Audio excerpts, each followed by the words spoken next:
Thank you, and it's a great privilege, of course, to be here, partly because such a distinguished audience, but also because of the title of the... How do I get this to... Do I press a button to get this to go? Sorry. Pull it out. And use the arrows. Pull it out. Pull it out. And use the arrows. Yes. And partly because of the title of the theme of the conference, Beyond the Current Debate, I was reminded when I saw this title that so often stagnation comes not when everyone agrees as a result of groupthink, but when everyone agrees what to disagree about. So certainly in my field, we have these sort of endless debates which go on and on and on. Everybody knows what the other side thinks, and it becomes rather tedious. So I was sort of very pleased to be able to join in a conference about Beyond the Current Debate. And so perhaps I'm going to try and help us to disagree about what to disagree about, but that might not work. Actually, I hope that what I say will be a kind of pendant to what Alan Milburn said, because I'm going to present a completely different perspective on some of the issues, but I hope that it's consistent ultimately. We at the New Economics Foundation, where I come from, have done some work over the last few years, firstly for the Quality Assurance Agency, about what quality might mean for the higher education sector and how to measure that. And more recently, we've done some work for Universities UK on how to value the contribution that universities make. But I want to put that in the context of the current wider policy debate about well-being in society, and what a well-being answer to the implicit question in this conference about the contribution of UK universities might be, and then ask some questions about what that could mean in practice. Now, the current debate about well-being is of course a very old debate. The current debate as advanced by David Cameron and Joseph Stiglitz is actually picking up on ideas that have been discussed in politics, economics and philosophy for years. Robert Kennedy made an often quoted speech, which I won't quote again, but you've probably heard it, about the deficiencies of GDP and indeed all economic metrics. But the debate goes back through endless philosophers back to the time of Aristotle, who forms, and before, who forms one of the sort of foundations for the current debate. But what's new, I suppose, is that now there's a discussion about measurement of well-being and about the systematic use of measurement in the policy process. And that systematic use of measurement will be backed by some political capital. So you can see how, I mean, the Prime Minister has already said, we will be the first country in the world that is able rigorously to measure progress on more than just GDP. As a result of that, he's instigated a set of processes within Whitehall, changes to the Green Book, the Treasury Green Book about policy appraisal, and other changes which will make it easier for policy to be shaped in order to maximise well-being. Then, at the same time, in parallel, the Office for National Statistics will track performance of the country on a sort of well-being score by asking people, how satisfied are you with your life? Questions such as, how happy did you feel yesterday? How anxious did you feel yesterday? To what extent do you feel that the things you do in your life are worthwhile? The answers to those questions will be consolidated and presented, and potentially, you can imagine, a headline appearing in a couple of years. The Office for National Statistics reported a decline in well-being last year. These headlines would be bad news for the Prime Minister on the face of it. So you might imagine that he would have all the more commitment to ensure that the policies that were being made were going to increase well-being in the following year. That at least is the theory. Whether it will turn out like that, we'll see. But you can see that there is a potential for a different emphasis in policy making, and several ministers have committed themselves to that process, including, incidentally, David Willetts. The point, of course, is that the currency of this measurement is something other than money. It's well-being. And so the question then arises, what exactly do we mean by well-being? Because it could just be an entirely vacuous concept. And the debate, I referred to earlier on, the debate that we sort of have endlessly, one component of that debate is about what exactly we mean by well-being. There are those who say that well-being is essentially about happiness and good feelings, followers of Bentham, essentially. There are others who say that well-being is actually something more objective. It's something that arises from the nature of the relationship that an individual has with the world, how he or she functions. And I suppose that's an idea that loosely dates back to Aristotle, with functioning being the sort of modern equivalent of exercise of the virtues. Now, that debate, as I say, is a little bit arid because actually it's good functioning that leads to good feelings, as illustrated on this chart. And so it probably makes sense to take on board both and to measure both. And we at New Economics Foundation refer to that as flourishing. And incidentally, you can then consider what the external conditions and personal resources are which encourage this flourishing. They tend to act on the good functioning and satisfaction of needs, which in turn acts on good feelings. And so that then creates an entire kind of system that you can consider. Now, the point, of course, then, is that you can then measure the good feelings and the good functioning. You can break it down into its different components and measure it through self-report surveys. That's a developing science, but it's now reasonably well established and can be done with considerable accuracy. You can then establish statistical relationships between these measures and various objective features of the world. Now, I don't need to tell you that statistical relationships such as the one illustrated here don't tell you anything about causality, which is a shame, because otherwise it would be a nice argument.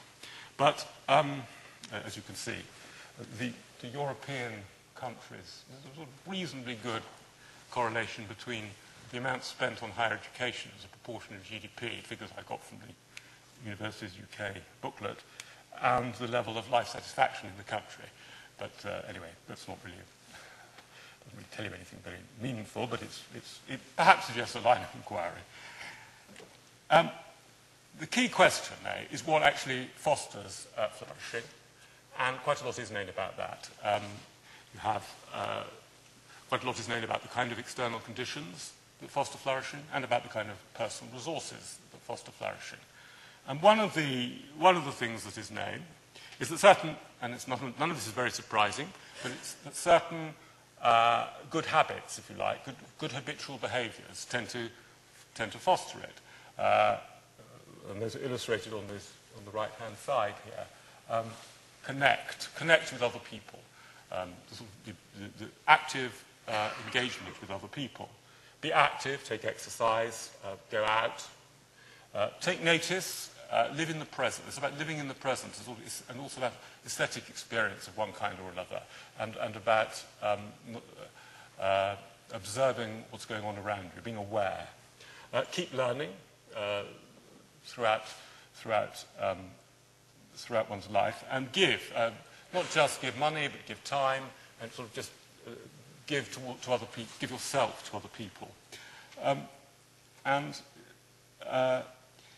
These are practiced, of course, by a lot of people, but the level to which they're practiced varies considerably, so that the scope for there is scope to increase people's ability to want to do these things and to do these things, and therefore to increase the overall level of their flourishing and flourishing in society.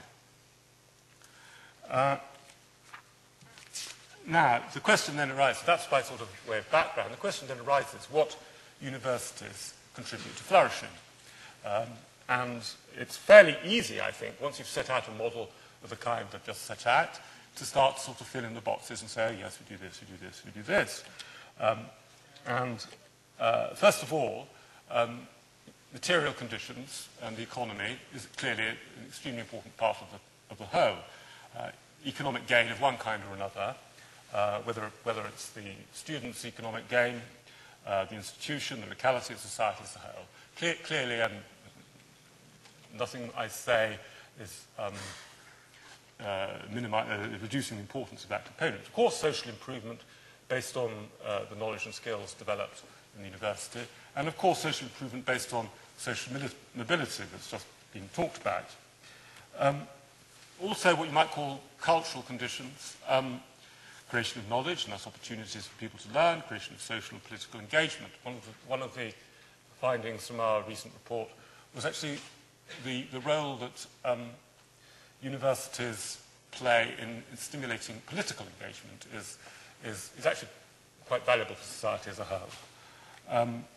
And of course, personal resources. I mean, increasing students' capacities to function in the way that just described, or to do those kind of good habitual behaviours. But, of course, the real question is always relative priorities. I mean, one can draw up a list like this, and that's fine, but it doesn't really get you very far if you don't actually have a sense of what the priorities are and what you're really trying to do. And that's what the current debate is, I suppose, partly about. And to put sort of caricature of two answers that tend to be produced, certainly from an outsider's point of view, these are the answers we see here. On the one hand, Lord Brown, the return to graduates for studying will be on average around 400%, which sounds quite good, given the state of the stock markets. On the other hand, and this is a quote from Stefan Collini, his recent article in the LRB, whatever other functions societies have from time to time required, universities fulfill. Their primary institutions devoted to extending and deepening human understanding. This makes good universities maddeningly resistant to the government wish that they contribute more directly to current policy objectives. So, both sides know what the other think, they disagree, and so it goes on. Now, I'm sure that in reality the debates that you have are much more nuanced than this, and it's much richer, but I'm presenting how the debate comes across to the outside world. And, of course, while both those statements are true in some respects, they are, I would suggest, inadequate. The economic answer, we're familiar, and the reasons why the economic answer is inadequate is, I think, fairly well understood. It's narrow. It's not to say that the economic role of universities isn't crucially important, but it's not the whole answer. We know, one of the findings from the research I referred to earlier on, we know that economic growth is important, but it's not the most important contributor. In fact, it's a relatively minor contributor to levels of flourishing. We know that maximising consumer choice does not maximise flourishing, because people don't always make the best choices for themselves. And we know, and this is perhaps in a way the most significant, that we have devalued leisure in the sort of public discourse in a way. We tend to value work and the value of fulfillment through work. We tend to value consumption. But leisure is a sort of side issue. We've done some research with people of all ages, actually, and we found, to understand what the barriers were to increasing their levels of flourishing, and we found that their attitudes to leisure were quite sort of lame in a way. It almost wasn't an important, leisure activities weren't an important source of meaning. The traditional answer, however, is in some respects inadequate too, and I think because it sidesteps two issues. I mean, firstly, it's to say that the purpose of universities is to increase understanding is true, but it sidesteps the issue what understanding. Not all. The answer, what should we research? The question, what should we research, is not answered by some random answer. There are things guiding that, which may be implicit, may be different from discipline to discipline, but there is something there which is guiding it, which is important. But perhaps more important for the current conversation is it involves the question of resources. Collini himself admits that the 21st century teaching ratio across the sector is not what it was in the 1960s, and he quotes Lord Robbins and so on and so forth.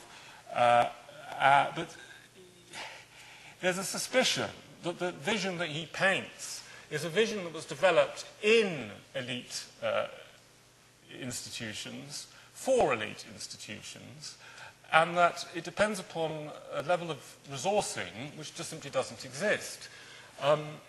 Cambridge has just come top of the league because of its student-teacher ratios, so I read in the paper. But what does that say about the sector as a whole?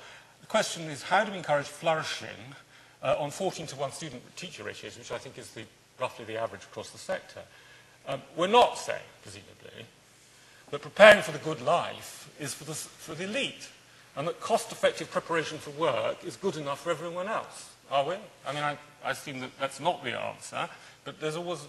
I spoke to an academic recently, and I got the feeling, who I know very well, but I got the feeling that that was the answer.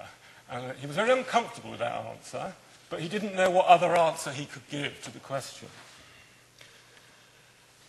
But I think there's an opportunity for a new answer. In a way, actually, it's a very old answer. It's a very traditional answer. It's a sort of development of the Collini statement, but it's turning it on its head. Whatever other functions societies have from time to time required universities to fulfill, they are primarily institutions devoted to extending and deepening human understanding, so far so good, and capacities in ways that enhance everyone's ability to flourish.